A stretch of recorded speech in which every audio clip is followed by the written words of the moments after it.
Non seulement il est au-dessous de tout, mais également au-dessus de tout.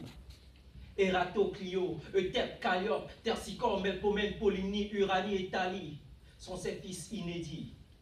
C'est le père de l'élégie, le fils de la tragédie et l'esprit saint de la poésie. C'est aussi l'éthique du théâtre, le tic-tac de la tactique, de la danse et l'esthétique de la musique.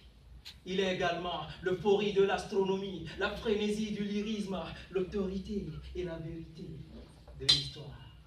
L'art comme don, le slam comme don, bon, estragon, des régals les plus bons, caractère bon, d'éléments placés en mon, et le galon des poètes à l'échelon de chasser les démons, signature écrite des écritures. Seul par son ouverture, le slam dépasse l'architecture. Qui le propre est de construire des édifices. Or, pour le slam, c'est de monter des simplices artifices propices à tromper sans avoir recours aux vices qui tapissent nos comportements. Et même si les deux sont utilisés permanemment, franchement, le décalage est noté clairement. Et même si grâce à l'architecture on construit de hauts gratte-ciels et de beaux châteaux, il ne nous épargne de construire des châteaux de sable en Espagne. Je tourne le regard alors au cinéma, où même les résultats apparents ne se font pas voir nettement. Le cinéma que j'aime parfois, mais je rappelle quelques récessions, du fait qu'il peut être comprise par simple perspection et accompagné parfois d'intenses intuitions. Mais quant au slam, c'est l'attention qui prône la compréhension.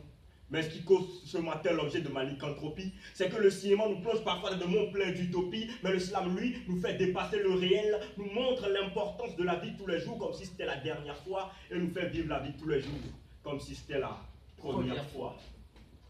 Le cinéma nous parle gentiment, tranquillement et sereinement. Et si nous sommes récalcitrants, embêtants, dérangeants ou énervants, il nous rappelle le commencement, puis nous mord comme ce serpent mordu Eurydice, éternellement. Par ses crochets satiriques, il m'a mordu dans la nuque de façon sarcastique. C'est ainsi que je porte son venin. J'ai une gueule vénéneuse et une langue venimeuse. Accrochez-vous à lui, sinon je vais vous mordre dans les paupières. Vous connaîtrez sa lumière. C'est ça ma prière. C'est le père de l'élégie, le fils de la tragédie et l'esprit saint de la poésie. C'est aussi l'éthique du théâtre, le tic-tac de la tactique, de la danse et l'esthétique de la musique. Il est également l'euphorie de l'astronomie, la frénésie du lyrisme, l'autorité et la vérité de l'histoire.